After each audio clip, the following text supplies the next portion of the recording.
আসসালামু আলাইকুম সবাইকে।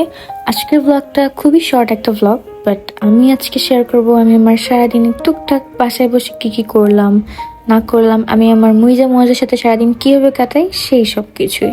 তো আমি ঘুম থেকে উঠেই বারান্দায় যে দেখি আমার মুইজা মুয়াজ দুজনে হয়ে বসে আছে, আর এখানে একটা বিড়াল আসছিল যার জন্য আমার মুয়াজ একটু পিছায় যায়।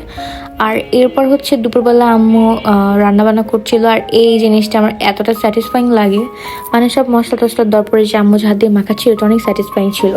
এরপর আমি চলে গেলাম একটু বাইরে, একটু টুকটাক কেনাকাটা করে বাসায় আসলাম। আর এরপর আম্মু এই যে জলপাইয়ের আচার বানালো, আর এই মোমেন্টটা অনেক স্যাটিসফাইং ছিল, কারণ এখন আচারটা একদম পাতিল থেকে একদম উঠে আসার মতো অবস্থা। আর এরপরে এই যে আমার মইজা গেটের সামনে মানে দাঁড়ায় ছিল, কারণ ভাইয়া সন্ধ্যার সময় অফিস থেকে বাসায় ফিরে আসছে। আর মইজা এখন কিভাবে বাইরে যাবে এটার জন্য একদম পুরো পাগল হয়েছিল। পরে ভাইয়া ওকে নিয়ে বাইরে চলে যায় আগে, আর এরপর আমি ভাবলাম আমি একটু মুয়াজকে নিয়ে যাই। এই বাচ্চারা তো একদম বাইরে বের হতেই চায় না, আর না ওকে নিয়ে যাওয়া হয়, তো ওকে নিয়ে একটু ঘুরে আসলাম। আর ও যখন আমি ওকে নিচে নিয়ে যাই, ও ভয়ে আমাকে একদম জড়ায় ধরেছিল, মানে একদম আমার সাথে একদম মিশে ছিল বলতে গেলে।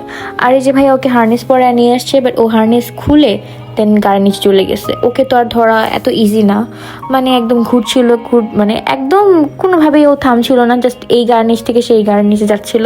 তো পরে আমি কোনোভাবে ভাইয়া ওকে ধরতে পারিনি, আমি এক হাতে মুয়াজকে কোলে নিয়ে আর এক হাত দিয়ে ওর হাতটা ধরে ফেলি কোন একভাবে আর কি ওকে। আর এই যে লিফট উঠার পর ভয় পেয়ে যায়, আর ওর লেজ টেজ একদম সব ফুলে যায়। ওর সারাদিন যায় দুষ্টুমির ভিতর দিয়ে, ও যদি কোনো কিছু নাও করে তাও ও সারাটা দিন ঘর ভরে হাঁটতেই থাকবে। আর যখন ঘুমাবে তখন তো ঘুমাবেই, এছাড়া মনে হয় সারাদিন হাঁটতে থাকে। তো এখন এই দুজনকে নিয়ে ঘুরে টুরে চলে আসলাম বাসায়। তো আজকের ব্লগটা পর্যন্ত ছিল। Thanks for watching.